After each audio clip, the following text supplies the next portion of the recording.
पूजा घर जान लेके जइबो 112 जल ढार जान लेके जइबो 112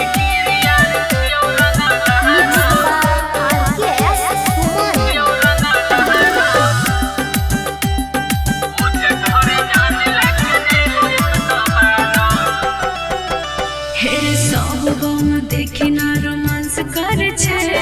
पीके गाजा डीजे पर डांस करे छे सब महादेव की कृपा छे सुने छे सब गाँव देखी ना रोमांस करे छे पीके गाजा डीजे पर डांस करे छे हे सावन के पावन महीना छिए जहान गे चारों तरफ बाबा के होय छे गुणगान हे रे तोर संग जेबो जन हम जल ढार हे कर नै फिकिर यार छियो रंगदार हे कर नै फिकिर यार छियो रंगदार पूजा घर जान लेके जइबो 112 जल ढार जान लेके जइबो 112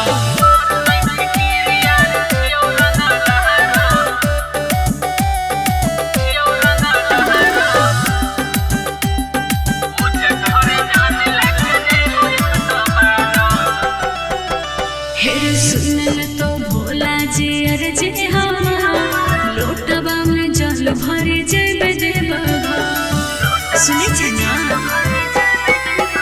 अरे सुनल तो भोला जी अर्जी हम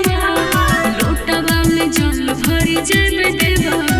के दोनों जानी मिल जाने करब पूजा पाठ गे भोला के मंदिर में मांगी लेबो तोहर हाथ हे रे ज्योतिष